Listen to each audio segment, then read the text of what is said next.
All right, guys, what's up? It's your boy. Some of you guys know me from my other channels, from Tactical Archigorami TV and what have you. And here we are on Elite Team Travel Adventures, which has pretty much now been my main YouTube page for vlogging and just pretty much for just kind of showing what my life has been like for the last several years here in Japan and still being in Japan and what have you. So I'm gonna get right into it. I've, of course, a lot of you guys have been, watching the news and the current events and everything like that. And you've probably been seeing what's been going on. It's actually made world news recently in reference to, the Sean P. Diddy Combs arrest and indictment, all this kind of stuff going on right now. And I want to kind of give my thoughts into it as well, because a lot of people seem to be talking about it right now. And I don't want to just talk about it because everybody's talking about it, but I want to talk about it just based on, what my feelings are now, being someone who has grown up in New York City and who has followed a lot of hip hop. I do consider myself to be a hip hop fan. And I pretty much followed the whole entire situation with Bad Boy from, Biggie's death and all the things that have come about over the years, right? So obviously now, Sean Combs has been arrested. He got arrested in Manhattan, which was, as of right now, being that it is officially 1 week since that happened, in reference to Japan time. Yeah, there's been so much information that I think has been coming out every single day, and everybody has an opinion in terms of what they want to say about the situation. One of the things that has come out that is very interesting, and it seems that it's pretty much the main thing that the authorities want everyone to kind of focus on is the 1,000 bottles of lube, right? And what's crazy about it is I recently had a conversation with someone on the phone about the arrest situation and the indictment. And they were just talking about a whole bunch of things about the situation, that having the 1,000 bottles of baby oil isn't a crime. And to a certain extent, yeah, I 100% agree with that, right?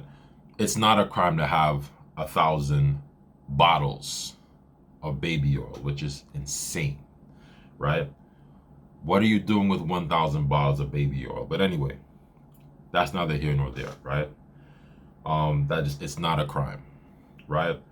But the thing that I want to kind of focus on is just kind of like now, seeing that it has happened already in retrospect. People talk about, oh, you know, he's a billionaire or whatever the case is, and he's done so much deals and made so much money. And it's like, especially with, you know, with black people, they tend to kind of backtrack and say, oh, you know, oh, boo hoo hoo, this happened and that happened, and maybe, if it was anybody else, it would have been like this or whatever the case is and whatnot.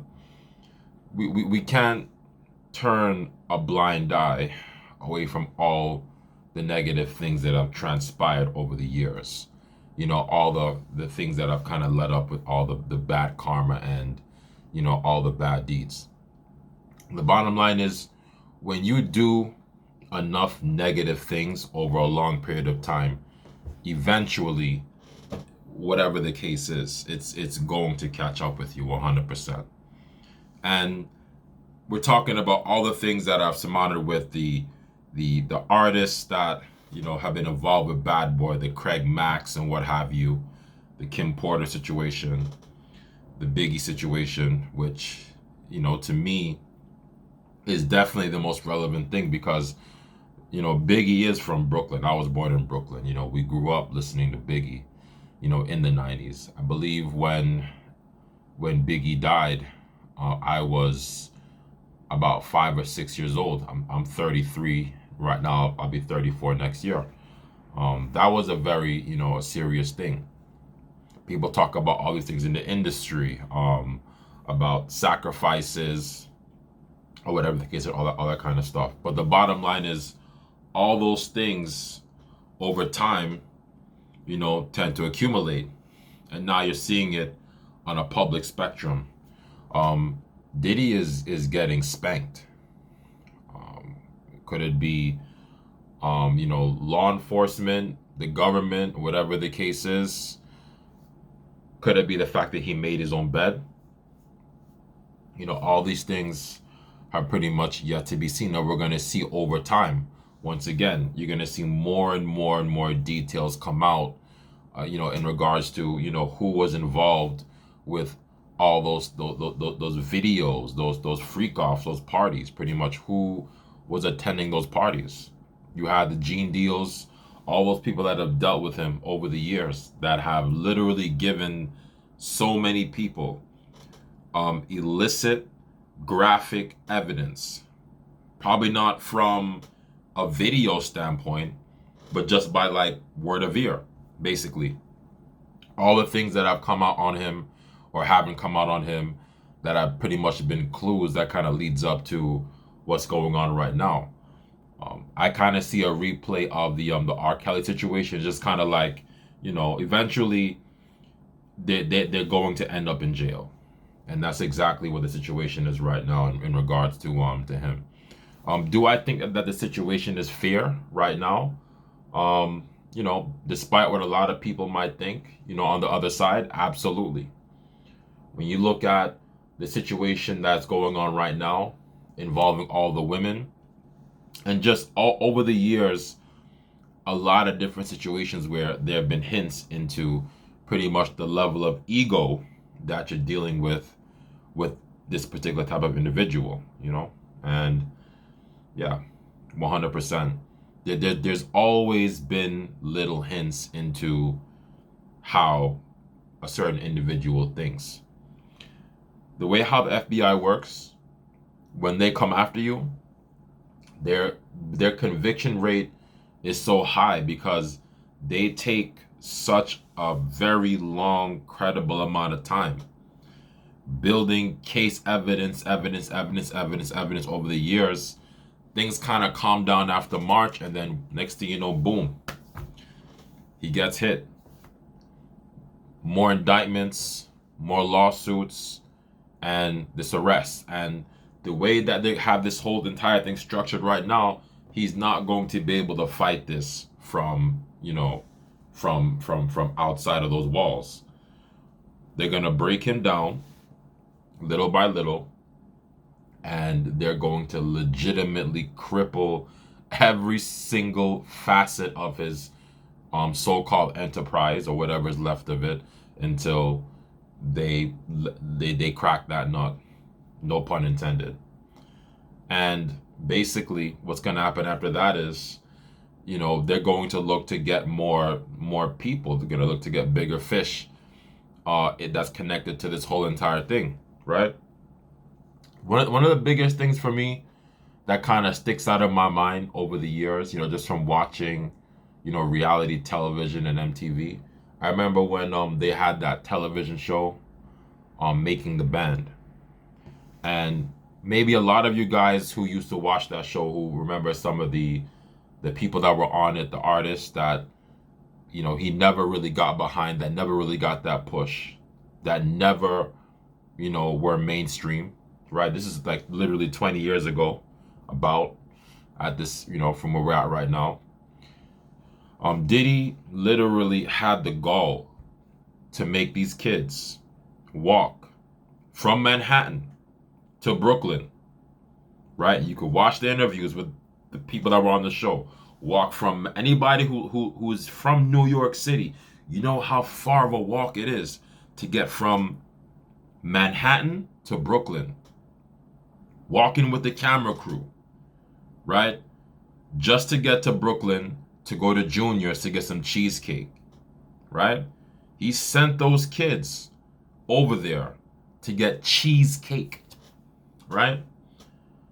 Now, according to, the way how things kind of played out on the show, it kind of seemed, like it was a test. People say it was a humiliation ritual, whatever the case is. Man, I just think whatever the case was with that was extremely foul at that time. He didn't need to do that. And it just kind of shows you the mindset of these kind of guys. You know, the narcissistic personality disorder is a serious thing. BPD is a serious thing. There's way too much evidence right now pointing to how people, who have this type of mentality, how they think, how pretty much they literally create their own scenarios where they're the victim, right? Oh, I have to work, I have to do this, I have to bite my tongue and do this and do this and do this. The way they kind of flip that narrative, and how he was able to groom so many people over the years and literally create a whole entire thing based out of fear into what you pretty much see today, where this whole thing just kind of exploded and just blew up into something else. It's really interesting. So yeah, back to pretty much the main thing. Yeah, a lot of people have been saying that it's, what they're finding right now is not really incriminating evidence. I think that, there's going to be more evidence that's going to come. I think definitely that, people should be patient, that at the current moment right now, it is not over. And over time, the more things that they find on him, it's going to be very difficult for him to fight whatever they throw at him. I in my honest opinion, I think at minimum, he's looking at least 15 to 20 years, if not life, for sure. Rico is no joke. If anybody who is involved with, with the American court system, and you understand that when they come down on you with racketeering charges, and when Homeland Security is involved, when all these different things are being mentioned, it's not a good. It's dark. It's bad. So it's pretty much, it is what it is, and it's not. That's pretty much. He's done. He's in a situation right now where he is not in a position of leverage where he's going to be able to defend himself by having a whole lot of amenities in order to support himself and to pretty much to fight effectively from a legal standpoint in order to clear himself of those kind of charges. It's just not going to happen whatsoever. There's some people that are torn on that, and then it's the same situation that they had with R. Kelly. It's like, oh, they do all these horrendous things. They have all these resources, all these bad things over the years. People turn a blind eye to it, just these horrendous things. And then as soon as they end up in a situation where they get locked, they throw away the key, whatever the case is, people want to backtrack and say, they think about the music and the career and this and that and all the stuff that the person has done. But listen up, that these guys, let me tell you something. The problems of the rich for 99% of the public are not your problems. And that's just what it is. And when you look at situations like this and you see someone getting spanked from absolutely every single angle, right? You just got to call it for what it is, man. And just realize that, you know what?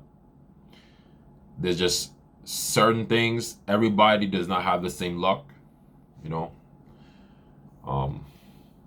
Jamaicans have a saying, "Puss on dog, never see him luck." Everybody don't get the same blessing. And that's exactly what you're seeing right now. Things are looking really serious and they're looking really dark for him. This is a historical case. I don't see them dropping the ball on this at all. And it's one of those things that it's going to kind of set the precedent for anybody else who ends up in that tier of wealth or networking or whatever the case is, that ultimately misuses those resources and that network and those amenities 100%. And those are just my thoughts on it, man. This is a long time coming.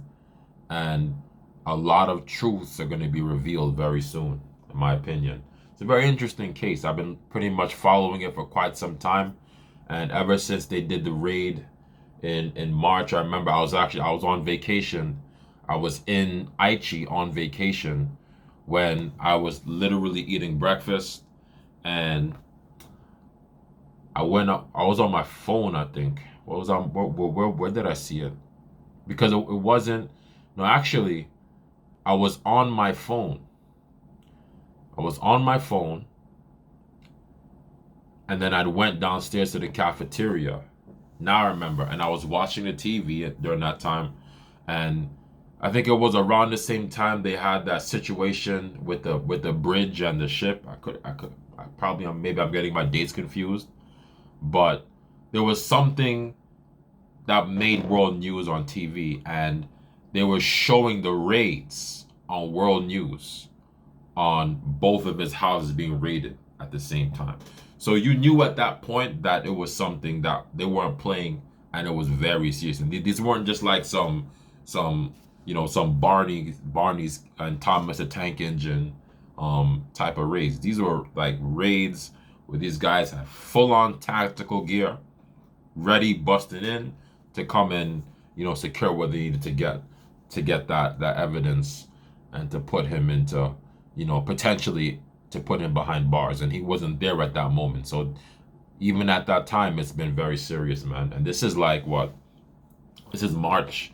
So we got March, April, May, June, July, August, September. Almost 6 months, man. So like I said, the wheels, they turn slow sometimes, but they do turn.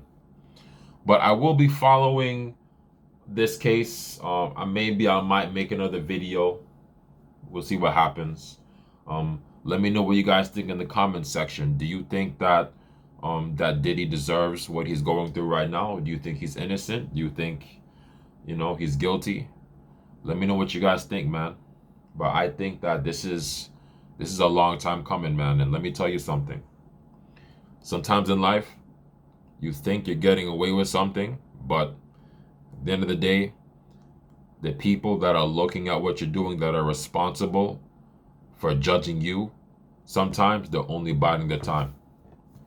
You guys take care and keep that in mind. Stay safe.